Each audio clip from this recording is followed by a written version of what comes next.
नमस्कार, आपके साथ मैं हूं सईद अंसारी और आप देख रहे हैं चुनावी खबरों पर आधारित चुनाव आज तक का हमारा ये विशेष बुलेटिन। तो आइए सबसे पहले आप दिन भर की बड़ी चुनावी खबरों को संक्षेप में जान लें, जिसके बाद हम आपको बताएंगे कि ये खबरें क्यों विशेष हैं और इनके राजनीतिक मायने क्या हैं। जमीयत उलेमा हिंद के अध्यक्ष सैयद अरशद मदनी ने बजरंग दल पर प्रतिबंध लगाने के मुद्दे पर बड़ा बयान दिया। उन्होंने क्या कहा, हम आपको विस्तार से बताएंगे। संसद भवन के उद्घाटन को लेकर कांग्रेस लगातार बीजेपी पर प्रश्न खड़े कर रही है। प्रशासनिक सेवाओं पर नियंत्रण को लेकर केंद्र के साथ विवाद में फंसे दिल्ली के सीएम केजरीवाल का अब अगला कदम क्या होगा, इस पर भी हम चर्चा करेंगे। राजस्थान में विधानसभा चुनाव से पहले मुख्यमंत्री अशोक गहलोत ने एक महत्वपूर्ण चुनावी दांव चल दिया है। क्या है वो दांव, हम आपको बताएंगे। आगामी 30 मई को मोदी सरकार केंद्र में 9 वर्ष पूरे कर लेगी। बीजेपी इस अवसर को बड़े धूमधाम से मनाने वाली है। बताएंगे आपको कैसे मनाएगी बीजेपी। तो चलिए आइए अब थोड़ा विस्तार से कुछ बड़ी खबरों को हम समझ लेते हैं। सबसे पहले जमीयत उलेमा हिंद के अध्यक्ष सैयद अरशद मदनी ने बजरंग दल पर प्रतिबंध लगाने के मुद्दे पर एक बड़ा बयान दिया। उन्होंने मुंबई में कहा कि कांग्रेस ने अपने घोषणा पत्र में सांप्रदायिक जमात बजरंग दल को बंद करने की बात अगर 70 वर्ष पहले की होती तो ये देश बर्बाद नहीं होता। सैयद मदनी ने कहा कि उन्होंने ऐसा कहा तो इस पर शोर मच रहा है कि कांग्रेस ने अपने घोषणा पत्र में इसे दाखिल करके गलती की, जबकि उन्होंने गलती नहीं बल्कि अपनी गलती को सुधारा। कांग्रेस ने हाल ही में कर्नाटक विधानसभा चुनाव के दौरान अपने घोषणा पत्र में popular front of India, PFI और बजरंग दल जैसे संगठनों के विरुद्ध प्रतिबंध लगाने की बात कही थी। कांग्रेस ने कहा था कि बजरंग दल और पीएफआई जैसे संगठनों के विरुद्ध प्रदेश में जाति एवं धर्म के आधार पर नफरत फैलाने के लिए निर्णायक कार्रवाई की जाएगी। लेकिन मदनी ये कहते हैं कि ये काम कांग्रेस को अभी नहीं 70 वर्ष पहले करना चाहिए था। उन्होंने जिन चीजों को अपने मैनिफेस्टो के अंदर दाखिल किया, आप गौर करें कि हमसे वादे किए गए कि हम फिरका परस्त और फसाद परवर अनासिर की जमात के ऊपर कदगन लगाएंगे, बंद करेंगे उसको। बजरंग दल के ऊपर हम कदगन लगाएंगे।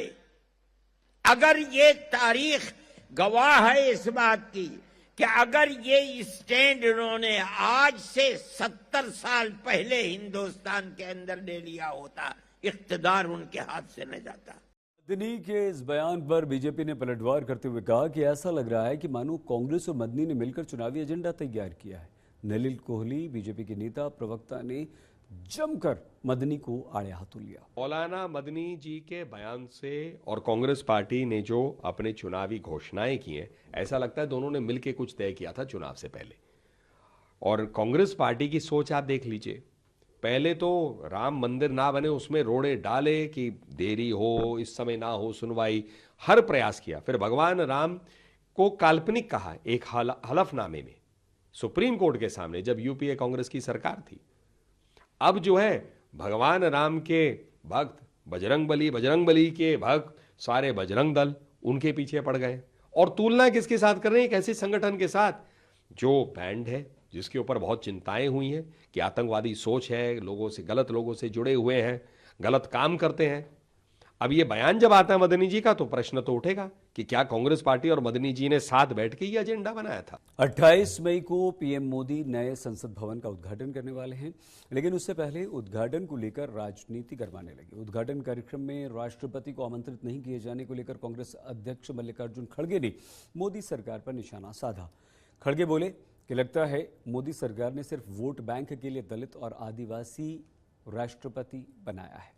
प्रधानमंत्री खुद करते हैं, ये राष्ट्रपति करना चाहिए। पहले फाउंडेशन करते वक्त भी वो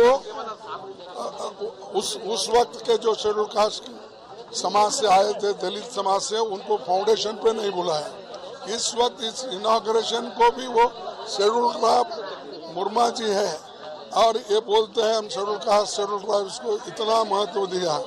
अरे जिस जगह महत्व देना है, उनकी गरिमा बढ़ाना है, उस जगह तुम उनको देते नहीं और बात के लिए, अपने वोटों के लिए ये बात कहकर दूर हो जाए।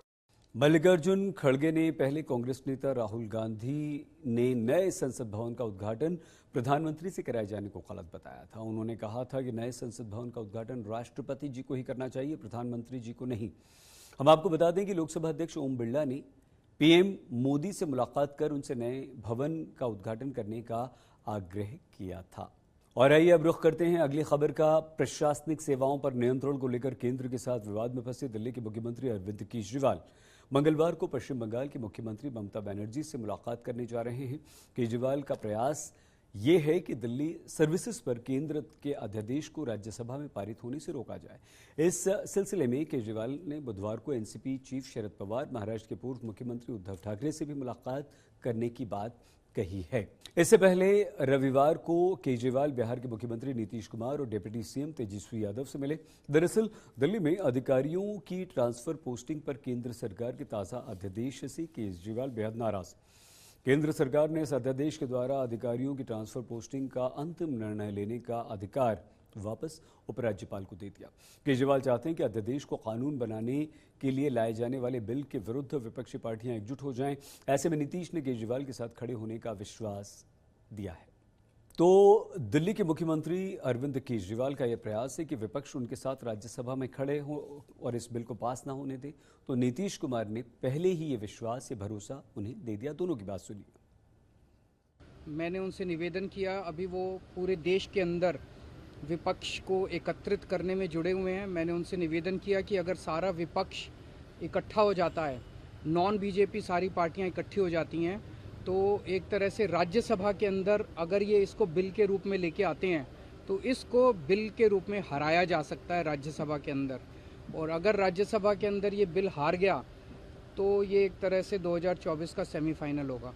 फिर एक मैसेज चला जाएगा पूरे देश के अंदर। ये बिल अगर हार जाता है तो मैसेज पूरे देश में जाएगा कि 2024 के अंदर बीजेपी की सरकार जा रही है। तो सब लोग तो सहमत है ही, और उसके बाद अगर इस तरह की कोई बात होगा तो जो कह रहे हैं हम लोग पूरे तौर पर इनके साथ, ये जो भी कह रहे हैं बिल्कुल ठीक कह रहे हैं, इनके साथ हम लोग हैं। खबरों में आइए आगे बढ़ते हैं। राजस्थान में विधानसभा चुनाव से पहले मुख्यमंत्री अशोक गहलोत ने ओबीसी, एससी, एसटी का आरक्षण बढ़ाने का दांव चल दिया। प्रदेश में ओबीसी का आरक्षण 21 से बढ़ाकर 27% किया जा सकता है, लेकिन इससे पहले ओबीसी कमीशन इसका रिव्यू करेगा। मुख्यमंत्री अशोक गहलोत ने इस बारे में संकेत दिए। गहलोत के इस दांव से ओबीसी, एससी और एसटी जाति के वोटों का कांग्रेस को लाभ मिल सकता है।